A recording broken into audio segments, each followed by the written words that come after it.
Decline of handicraft industry adversely affected the Indian economy in the following वे, कि धीरे धीरे handicraft industry जो decline होती जा रही थी, कम होती जा रही थी, उनका इंडियन इकोनॉमी पे क्या प्रभाव पड़ा बुरा, कि हाई लेवल ऑफ अनएम्प्लॉयमेंट, कि जो हैंडीक्राफ्ट करने वाले लोग थे, वो जो चीज़ें बनाते थे वो धीरे धीरे सब अनएम्प्लॉयड हो गए, कि the decline of Indian handicraft resulted in unemployment on A mass scale, handicraft उद्योगों को बंद कर देने से बहुत बड़े लेवल पर लोग बेरोजगार हो गए। द डिस्प्लेस्ड आर्टिशंस, यानी जो कारीगर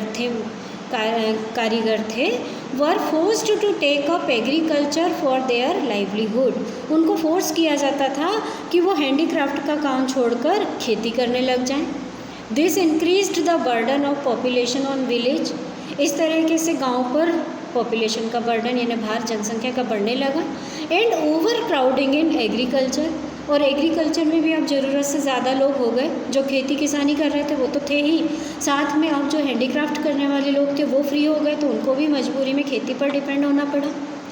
import of finished goods, the Indian made goods could not withstand the foreign competition, कि भारत में बना हुआ सामान अंग्रेज़ों के बने हुए सामान से कंपटीशन नहीं कर पाता था। And competition of machine made cheap goods, it encouraged the import of manufactured good from Britain, कि ब्रिटेन से जो प्रोडक्ट आता था वो मशीनों से बना हुआ होता था, उसका भाव इंडिया के हाथों से बने हुए चीज़ों के भाव से कम होता था, तो लोग सस्ती चीज़ों को खरीदते, यानी फाइनली कहाँ का इंडिया का मार्केट किसको बढ़ावा देने लगा, ब्रिटेन की चीज़ों को, और भारत की बनी हुई चीज़ें भारत में ही बिना बिकी रहने लगी, ये नुकसान होने लगा। Lack of capital good industries, capital goods industries की कमी होने लगी। Capital goods industries refers to those industries, capital goods industries वो होती हैं which can produce machine tools, जो कि मशीनें बनाती हैं, टूल्स बनाती हैं, which are in turn used for producing articles for current consumption, यानी दूसरी चीज़ों के प्रोडक्शन में हेल्प करने वाली चीज़ें, मशीनें, टूल्स, ये सब कैपिटल गुड्स कहलाती हैं। During the British rule there was hardly any capital goods industries to promote further industrialisation in India, यानी अंग्रेज़ों के शासन में कोई ऐसी इंडस्ट्रीज़ नहीं थी जो दूसरी इंडस्ट्रीज़ के लिए टूल्स बनाती हों, दूसरी इंडस्ट्रीज़ को बढ़ावा देती हों। British rulers did not pay any attention for their promotion, यानी कैपिटल इंडस्ट्रीज़ को, कैपिटल गुड्स इंडस्ट्रीज़ के प्रमोशन पे अंग्रेज़ सरकार ने कोई ध्यान नहीं दिया। They always wanted Indians to be dependent on Britain, वो हमेशा क्या चाहते थे, इंडिया के लोग अंग्रेज़ों पर, अंग्रेज़ी सरकार के बनाए गए माल पर डिपेंड बने रहें। For the supply of capital goods and heavy equipment, यानी यहाँ के लोगों को जो भी साधन चाहिए, जो भी मशीनें चाहिए, इक्विपमेंट, टूल्स जो भी चाहिए, वो अंग्रेज़ों से बनाए हुए, यानी ब्रिटेन से बनाए हुए खरीदना पड़े, जनता को ऐसा काम करते थे। Low contribution to gross domestic product, यानी जीडीपी कम होती जा रही थी। The growth rate of the new industrial sector and its contribution to the GDP remained very small, देश के विकास में इंडस्ट्रीज़ का बहुत कम प्रोपोर्शन था, इंडस्ट्रीज़ का परसेंटेज बहुत कम था, यानी देश की जीडीपी धीरे धीरे कम होने लगी। Limited role of public sector यानी गवर्नमेंट सेक्टर का भी रोल बहुत कम था। The limited area of operation of the public sector was also a significant reason for drawback of the industrial sector, सरकार का ध्यान या सरकार की मदद इंडस्ट्रियल सेक्टर को बहुत कम मिलती थी, इसलिए इंडस्ट्रीज़ पिछड़ रही थी।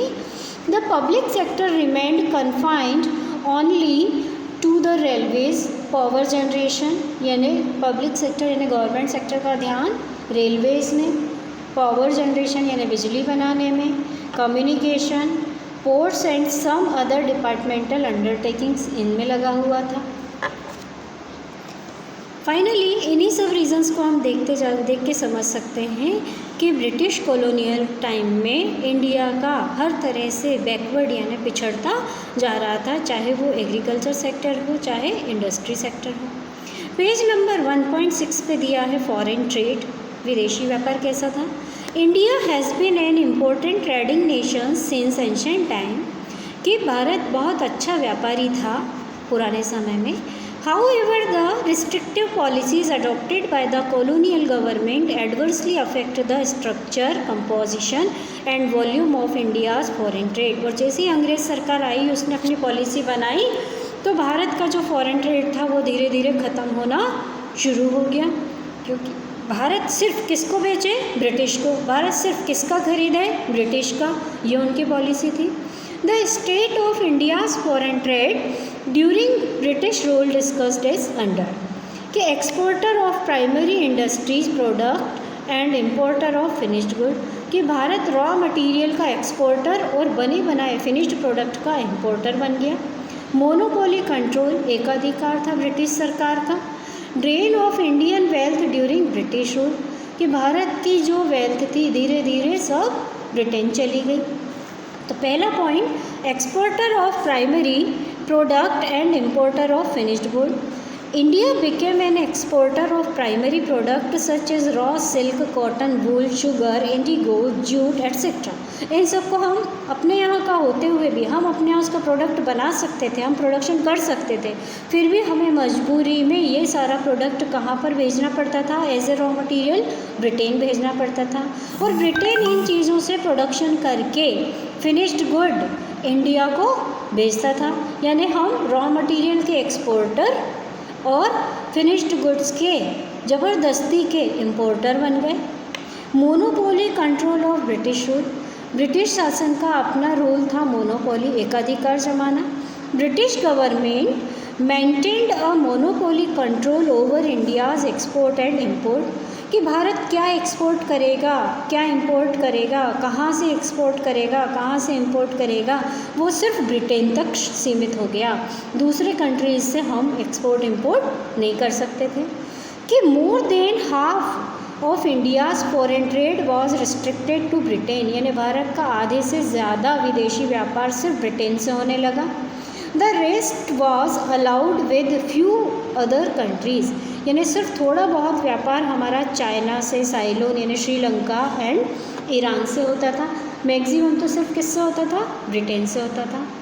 The opening of the Suez channel in 1869 served as a direct route for the ship operating between India and Britain। जैसे ही स्विस कैनाल बनी, स्वेज नहर, उससे डायरेक्ट इंडिया और ब्रिटेन के बीच में सीवेज से व्यापार होने लगा।